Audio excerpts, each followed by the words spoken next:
2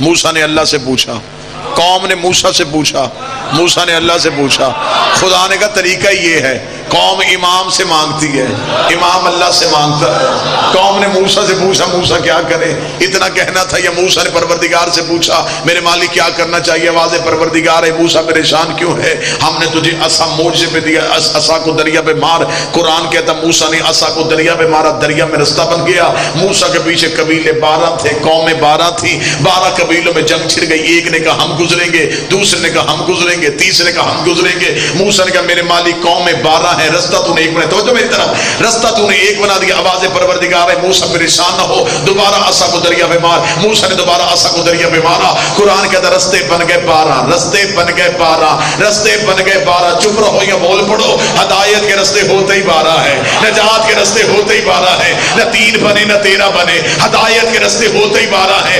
موسیٰ نے 12 قومیں ان رستوں سے پار کروا دی۔ خدا نے قرآن میں ایک امام کی طاقت بتائی ہے کہ ایک امام میں اتنی طاقت ہوتی ہے کہ وہ 12 قومیں پار کروا دیتا ہے۔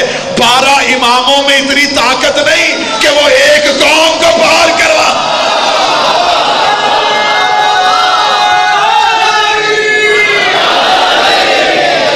ایک امام،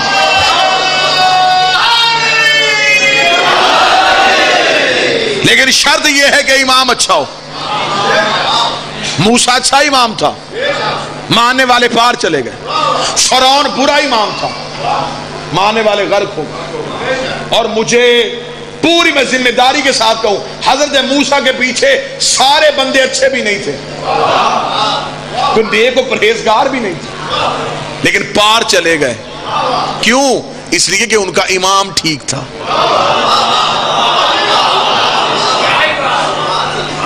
فرعون والے سارے مر گئے، امام برا تھا۔ اچھا لطف لینے والی میری بات یہ کہ جب حضرت موسیٰ رستہ بنا کے جا رہے تھے تو حضرت موسیٰ کی قوم کا جو آخری بندہ پیچھے تھا، اس نے کہا کہ اب فرعون تو پیچھے رہ گیا۔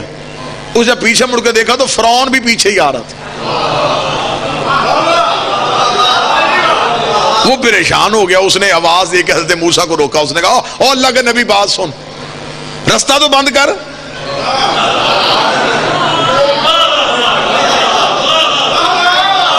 رستہ کھلا چھوڑ دیا، ہمیں گزار انہیں روک۔ وہ دیکھ وہ بھی دریا میں آ گئے۔ موسیٰ نے بھاگتے ہوئے قرآن کہتا پیچھے مڑ کے دیکھا تو فرعون کا لشکر پیچھے سر پہ آ گیا۔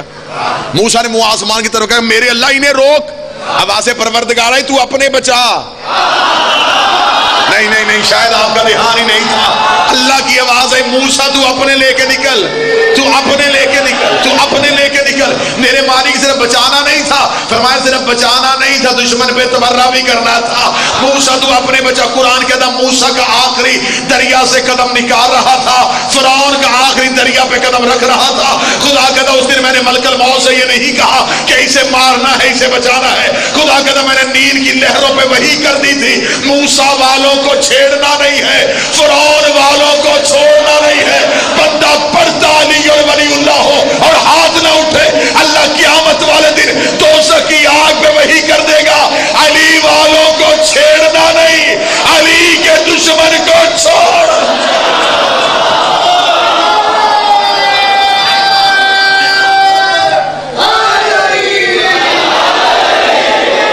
بسم اللہ صاحب، تو اپنے پار لے کے چل۔ بسم اللہ صاحب، بادشاہ حسین عزتوں سے نوازے۔ فرعون والے سارے مر گئے، موسیٰ والے سارے بچ گئے۔ موسیٰ والے بچے کیوں؟ امام اچھا۔ فرعون والے مرے کیوں؟ امام۔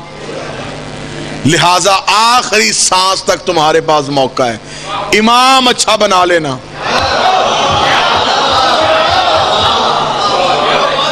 اور اگلی بات جن کا امام اچھا ہے ان کے لیے اگلی بات بتاؤں، اگر امام اچھا نصیب سے مل ہی جائے پھر اس پہ شک نہ کرنا۔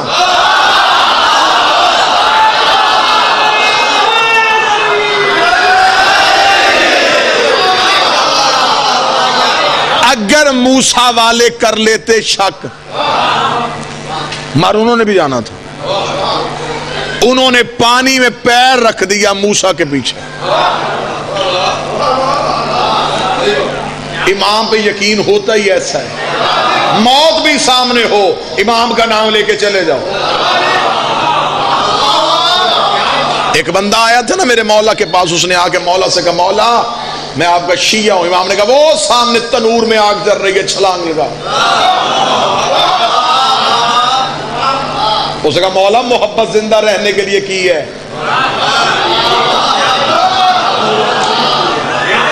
مرنے کے لیے نہیں کی.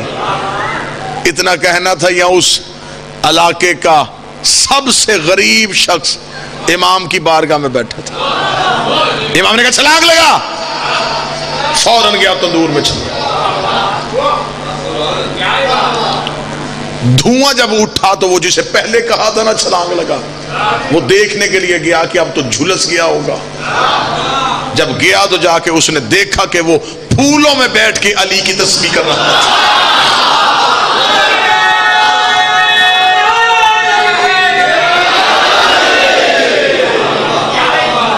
اختیارات امام پہ شک نہ کرنا. آج بندے پریشان ہو گئے ہیں کہ جی یہ چیزیں امام کر سکتا یا نہیں کر سکتا. مجھے ممبر کے تقدس کی قسم ہے ابھی ممبر سے حقیقت آئمہ پڑھی نہیں گئی. مولا امام صادق بازار سے گزر رہے تھے اور ایک بندہ کپڑے سی رہا تھا. وہ کپڑے سیتا سیتا کچھ شعر پڑھ رہا تھا. امام اس کے قریب رک گئے. کیسے؟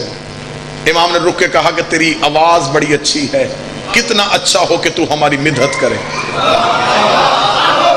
ہماری شان پڑھے. اس نے کہا مولا میں پڑھنا چاہتا ہوں لیکن علم نہیں ہے. کتاب کہتی ہے مشارق انوار الیقین، علامہ رجب علی برسی نے لکھا کہ معصوم زمین پہ بیٹھے، ایک ریت کا ذرہ اٹھا. امام نے کہا منہ کھول. اس نے منہ کھولا. امام نے وہ ذرہ اس کی زبان پہ رکھا. زبان پہ رکھنا تھا. اس نے آنکھیں بند کر کے کھول کے کہا آؤ شہر والوں میں تمہیں علی کے فضائل سناؤں.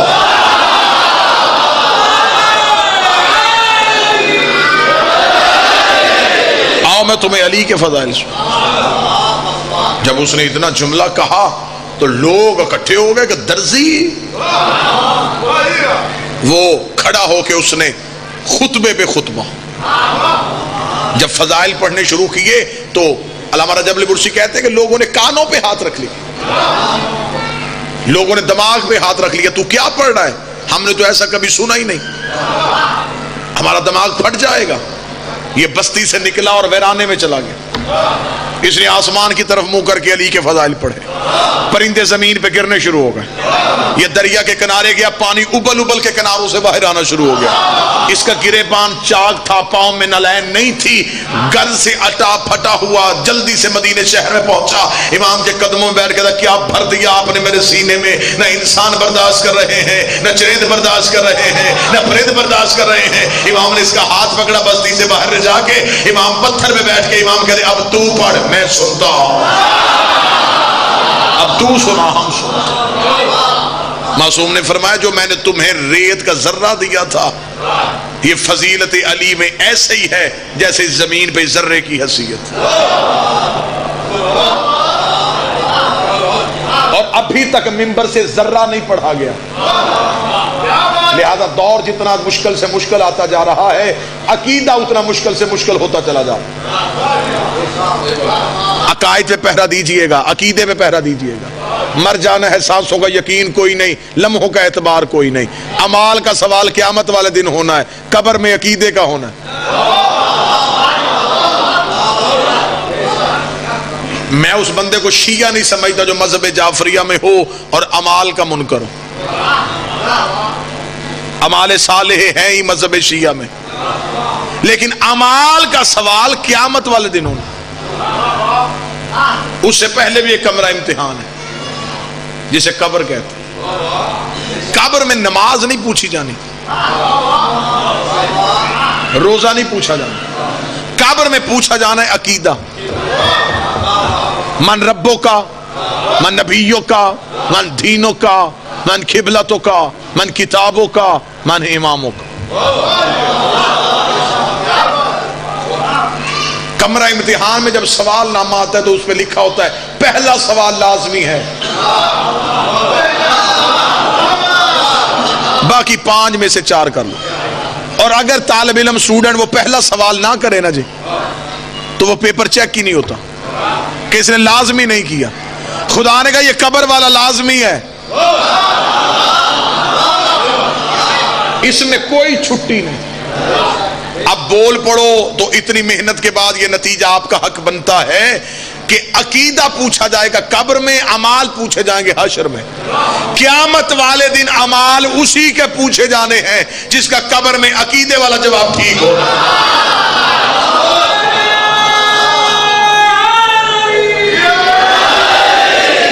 بندوں کے پاس اعمالوں کی گٹھڑیاں بھی ہوں، اللہ کھولنے نہیں دے گا، وجہ امام والا جواب ٹھیک نہیں۔ اب اس کا مطلب قبر میں پوچھا جانا ہے عقیدہ۔ جتنے نوجوان بیٹھے ہو، عمل پیچھے سے بھی بھیجے جا سکتے ہیں، عقیدہ پیچھے سے بھی نہیں بھیجا جا سکتا۔ باپ مر گیا، شریعت نے باپ کی قضا نمازیں بڑے بیٹے پہ واجب کر دی۔ بڑے بیٹے کے پاس وقت نہیں، خدا نے کہا نماز اجارہ کسی کو اجرت دے کے پڑھوا۔ پڑھے گا مولوی، پیسے دے گا بیٹا، ثواب باپ کو جائے گا۔ اس کا نماز پیچھے سے چلی گئی، روزہ پیچھے سے چلا جاتا ہے، حج اور زکوٰۃ پیچھے چلے جاتے ہیں، نہیں جاتا تو پیچھے سے عقیدہ نہیں جاتا۔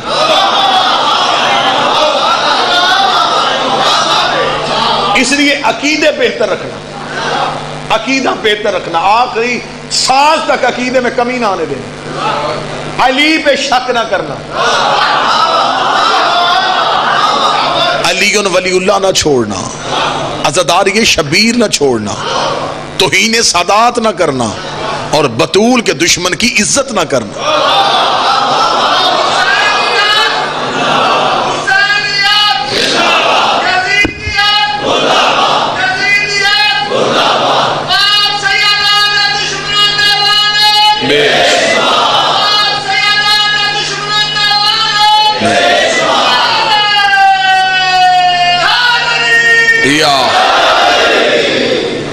کو بات پہنچ گئی یا نہیں پہنچ گئی؟ مذہب اسلام میں اہمیت امام جو ہے وہ سب سے زیادہ ضروری۔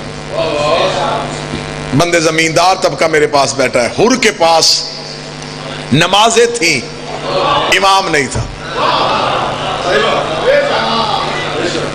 سینکڑوں مثالیں میں دے سکتا تھا، لیکن میں سب سے اہم مثال دے دوں۔ حر کے پاس نمازیں تھیں، امام نہیں تھا۔ حر کے پاس روزے تھے، امام نہیں۔ حر کے پاس پورا اسلام تھا، صرف امام نہیں تھا۔ کوئی مولوی مجھے قرآن کے حاشیے پہ لکھ کے دے کہ کیا حر کی وہ نمازیں قبول ہوں گی؟ کہتے نہیں ہوں گی۔ کیوں نہیں ہوں گی؟ کہتے امام نہیں تھا۔ اس کا مطلب ہے کہ اسلام جیسے اعلیٰ مذہب سے اگر حسین نکال دیا جائے، پیچھے سوائے یزیدیت کے رہتا ہی کچھ۔ ادھر حر نے آ کے مولا حسین کے خیمے پہ دستک دی اور حسین نے کہا حر آ گئے؟ جی مولا آ گیا۔ امام نے فرمایا تلوار پکڑ میدان میں جا، تاکہ میں بروز قیامت دنیا کے سامنے کہہ سکوں حر کو حر کی عبادتوں نے نہیں، حر کو حسین کی محبت نے بچایا۔ بڑے خوش نصیب لوگ ہو، تمہیں اللہ نے علی جیسا امام عطا کر دیا۔ پھر وہ ایک مثال بنی ہوئی ہے کہ جو چیز پاس ہو پھر بندوں کو اس کی قدر نہیں ہوتی۔ تمہارے پاس علی ہے تو اس کی قدر کرو۔ علی ولی اللہ جھگڑنے کا نام نہیں، ایک دوسرے کا گریبان پکڑنے کا نام نہیں، علی ولی اللہ قائم رہنے کا نام۔ جس کو علی مل گیا ہے پھر نماز میں کہتے ہو اہدنا الصراط المستقیم، میرے مالک ہمیں صراط مستقیم پہ قائم رکھ، اور معصوم فرماتے یہ صراط مستقیم سے مراد ہماری ولایت۔ اس پہ قائم رہنا اتنا مشکل ہے جتنا باریک بال پہ چلنا، تیز دھار تلوار پہ چلنا۔ زمانہ جدید سے جدید تر ہو جائے گا، لوگ اپنوں کی شکل میں بھی تم سے عقیدہ لوٹنے کی کوشش کریں۔ تو میں مہمان ہوں تمہارا، ذاکر شبیر ہوں، منت کر کے کہوں گا ہر چیز دے دینا، عقیدہ نہ دینا۔ مولا فرماتے ہیں کہ ہمارے ظہور کے قریب ہو کے جو ہمارے شیعوں کا امتحان ہوگا وہ ہمارے عقیدے پہ ہوگا. اور اکمال الدین واتمام نعم میں شیخ صدوق نے لکھا کہ 12واں آئے گا اور آ کے سب سے پہلے عقیدہ رکھنے والے لوگوں کا امتحان لے گا. نماز کی اقامت کہی جا چکی ہوگی اور امام پچھلی صف میں کھڑے ہوئے اپنے نوکر سے کہیں گے تلوار نکال، اور فلاں صف میں وہ بندہ کھڑا اس کی گردن کاٹ، اس صف میں وہ بندہ کھڑا اس کی گردن کاٹ، فلاں میں وہ بندہ کھڑا اس کی گردن کاٹ. وہ کہے گا مولا یہ تیرے پیچھے نماز کی نیت کر چکے ہیں، گردنیں کیوں کٹوا رہا ہے؟ کتاب کے جملہ امام فرماتے ہیں ان کی گردنیں اس لیے کٹوا رہا ہوں، مانتے بھی ہمیں تھے اور شک بھی ہماری ولایت میں.